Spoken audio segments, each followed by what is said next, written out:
Assalamualaikum warahmatullahi wabarakatuh. Apa kabar Nanda pada hari ini? Semoga semuanya sehat selalu. Dan semoga kita semua selalu dalam lindungan Allah Subhanahu wa Ta'ala. Amin. Pada pembelajaran sebelumnya, Nanda telah mempelajari dan membaca perubahan ekosistem, di mana ekosistem mengalami perubahan sepanjang waktu, di mana komponen-komponen di dalam ekosistem mengalami peningkatan ataupun penurunan jumlah. Itu bisa diakibatkan karena perubahan musim, baik perubahan musim secara alami maupun faktor perubahan yang disebabkan oleh manusia.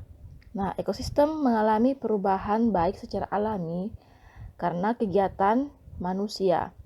Karena juga perubahan musim itu merupakan contoh perubahan alami, di mana hal yang termasuk atau faktor perubahan alami adalah bencana alam berupa gunung meletus, gempa, tanah longsor, kebakaran hutan, tsunami, angin ribut, dan banjir, di mana manusia dapat menjadi faktor penyebab juga terjadinya pada perubahan ekosistem.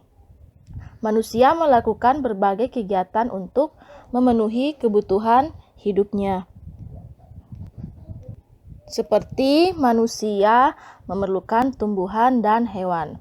Tumbuhan dan hewan juga memerlukan manusia. Nah, makhluk hidup juga memerlukan tanah, udara, dan matahari untuk mendukung kehidupannya.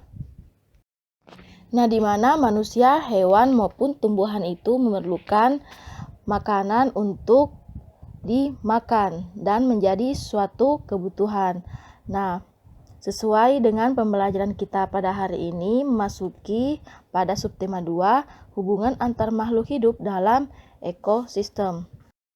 Kegiatan belajar Nanda hari ini yaitu pertama Nanda akan mengetahui apa itu rantai makanan, yang kedua Nanda akan mengetahui bagaimana bagan dalam rantai makanan, yang ketiga Nanda akan memahami keterangan tentang rantai makanan, yang keempat Nanda akan berdiskusi dengan teman kelompoknya mengenai apa itu rantai makanan, dan yang terakhir Nanda akan membuat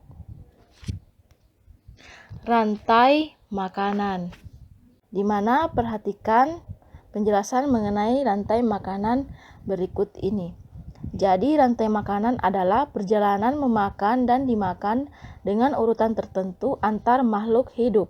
Jadi berikut ini adalah gambar dari rantai makanan, di mana padi dimakan oleh tikus, kemudian tikus dimakan oleh ular. Selanjutnya ular dimakan oleh burung elang. Setelah beberapa waktu burung elang itu mati, kemudian bangkainya membusuk, itu diuraikan oleh makhluk hidup pengurai dan bercampur dengan tanah membentuk humus. Nah, humus di mana sangat dibutuhkan untuk tumbuhan, terutama untuk rumput. Nah, begitulah seterusnya, sehingga proses ini berjalan dari waktu ke waktu. Berikut ini keterangan tentang rantai makanan di atas. Yang pertama yaitu tumbuhan memproduksi makanannya sendiri melalui proses fotosintesis, di mana jenis makanan yang diproduksi oleh tumbuhan ini berupa gula, dan tumbuhan yang dapat disimpan dalam bentuk biji, batang, buah, dan juga akar. Yang kedua adalah konsumen tingkat 1, merupakan hewan herbivor atau pemakan tumbuhan, di mana makanan yang dimakan oleh hewan tersebut akan diubah ke dalam bentuk energi untuk melakukan aktivitas dan berproduksi. Contohnya itu adalah tikus. Yang ketiga itu adalah konsumen tingkat 2, di mana hewan karnivor yang akan memakan konsumen tingkat 1. Jadi tingkat 1 itu merupakan sumber energi bagi konsumen tingkat 2 agar dapat bertahan hidup. Contohnya itu hewan konsumen tingkat 2 adalah ular. Selanjutnya konsumen tingkat 3 itu memakan konsumen tingkat 2. Contoh, hewan konsumen tingkat 3 adalah burung elang. Yang kelima, pada saat konsumen tingkat 3 mati, tubuhnya itu akan membusuk. Pada proses pembusukan, tubuhnya akan diurai oleh mikroorganisme seperti bakteri dan jamur. Jadi, hasil penguraian tersebut itu kemudian diubah menjadi mikroorganisme dalam tanah dan menjadi sumber makanan bagi tumbuhan seperti rumput. Di lautan yang menjadi produsen adalah fitoplankton. Fitoplankton ialah sekumpulan tumbuhan hijau yang sangat kecil ukurannya dan melayang-layang dalam air. Konsumen satu adalah zooplankton atau hewan pemakan fitoplankton. Konsumen dua adalah ikan-ikan kecil. Konsumen tiga adalah ikan-ikan sedang. Dan konsumen empat adalah ikan-ikan besar, di mana urutan peristiwa memakan dan dimakan di atas itu berjalan seimbang dan lancar jika semua komponen ada. Jika salah satu komponen tidak ada, akan terjadi ketimpangan dalam urusan memakan dan dimakan, di mana berikut ini merupakan bagan dari